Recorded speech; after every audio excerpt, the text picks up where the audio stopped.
Hey guys, I'm going to give you a rundown on my Canyon Strive race bike. Well, this one's actually my bike back here at home, but most things are the same. There's maybe one or two things that are a little different, but yeah, I'll show you my setup and what I run.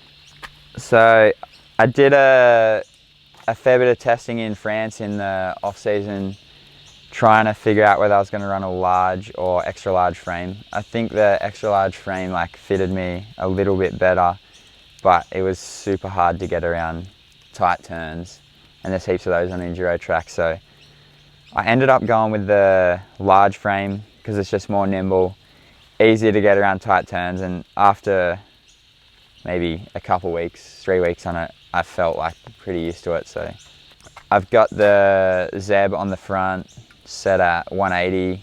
It just feels more stable and feels more like a downhill fork in the real rough stuff. You can come into a real chattery, rocky section and yeah, it just feels like it tracks up real nice and doesn't really flap around at all. I run around 70 PSI in the fork with 3 tokens. The tokens are just to get it to sit up a little and not dive down or blow through the travel on bigger hits. For the compression, I like to run it pretty well open for the same reason. You don't really know where you're going, and it's just a bit more forgiving if you get offline or you need to ride some sketchy slick off camber. It's good to have the suspension tracking up nicely. I run the rebound at 6. With the pressure, I would normally, if I was doing back-to-back laps at home on a fast track, the 70 PSI would be too soft and I'd start blowing through it. But since you're only doing one practice lap and then race, I run it a bit softer, so because obviously you're not going as fast as if you know the track really well. So that helps it to track up and still be supple enough on fresh bits of track that you're not 100% sure where you're going. I also run the 10mm spacer underneath the frame just to slacken the headset out a bit and get my bars kind of where I feel comfortable. Coming from racing downhill, I do like a higher setup in the front. I hate the feeling of trying to get over the back too much. I like to just feel neutral, centered on the bike without having to swing too far off the bat. I run the Super Deluxe Air Shock in the back. A lot of people are running coil on their trail bikes to, I guess, get a little bit more suppleness and feel, but I've actually got this feeling just as good as I could with a coil. So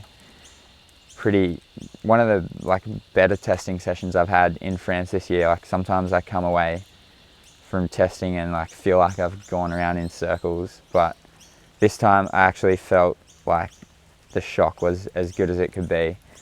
We've got the Megneg can on there. I think it's got 6 bands in it, and that just makes it feel way more supple and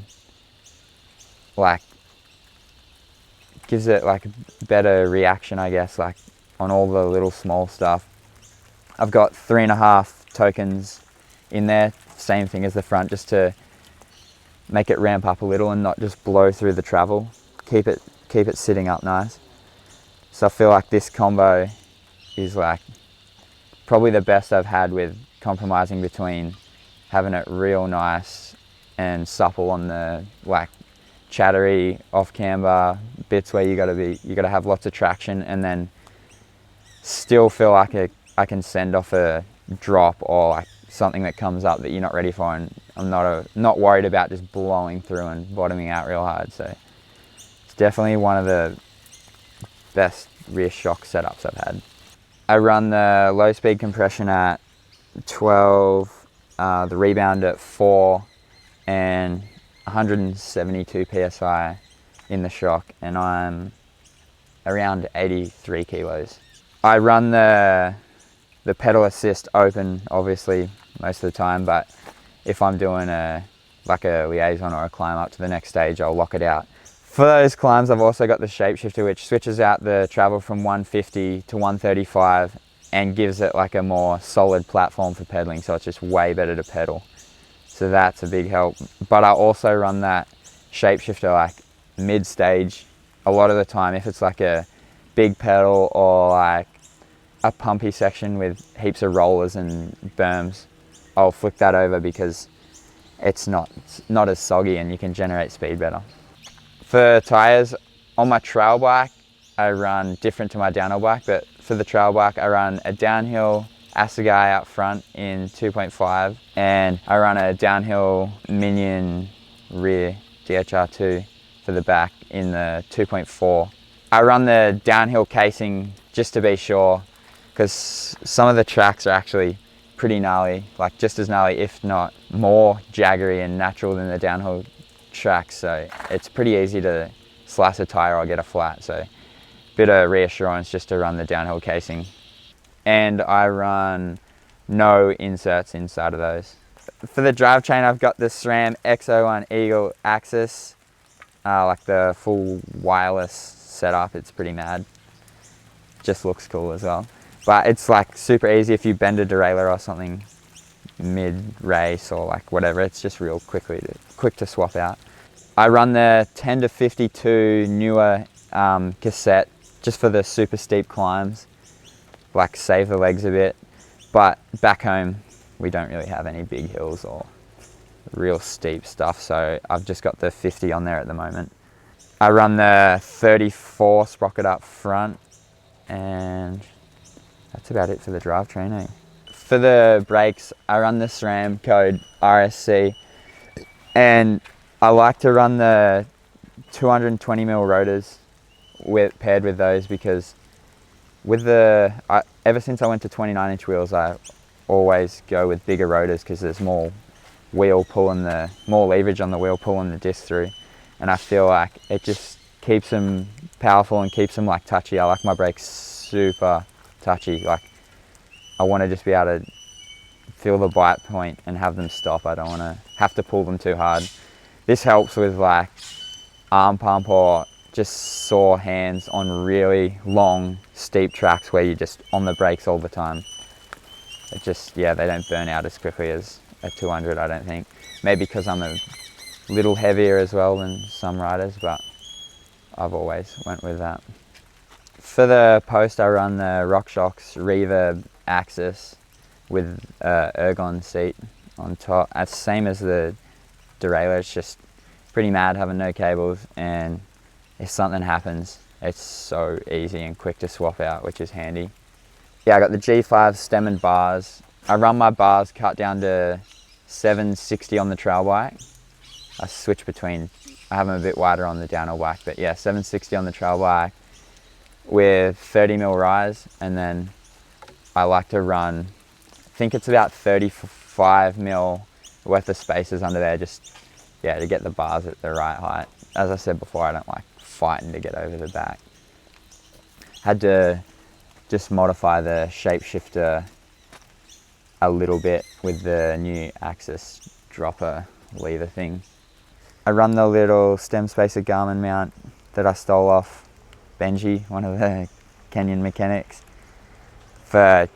just for seeing, basically just seeing the time and heart rate and stuff between stages, make sure I'm going to make my race time and make sure I'm not going too hard on the climbs on the way up. Like, good to know exactly where you are and what time it is so you can pace yourself. And you can kind of see that with your heart rate too. I got the E13 chain guide, just a little top guy with a bash plate underneath in case I whack it on something. Got the XO1 carbon cranks, 170 long, and then the Crank Brothers mallet downhill pedals. Run the Crank Brothers because they're super easy to get in and out of, especially when you're riding on real techy, slippery mud and roots like a lot of EWS stages. It's handy to just be able to get in and out as fast as you can. And I run the downhill platform just because it's a little bit bigger than the Enduro one, and it's easier to find the pedal when you're going through rough stuff. For the wheels, I've been racing the EWSs on the 32 hole EX511 rims. I think they're 35mm wide, and back home right now I'm just trying out the new carbon EXC 1200s. Yeah, just doing a bit of testing on them to see what I'm going to run for next year. I've just got a little pump on here at the moment, but for the enduro races I normally run a tube like strapped on there, a little pump, and then I run a Crank Brothers multi-tool, a tyre plug kit, and some air cans, some CO2 canisters in case I get a flat. Yeah, so that's pretty much the setup I use to race all the 2020 Enduro World Series races.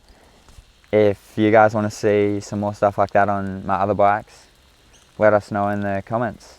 Thanks for watching.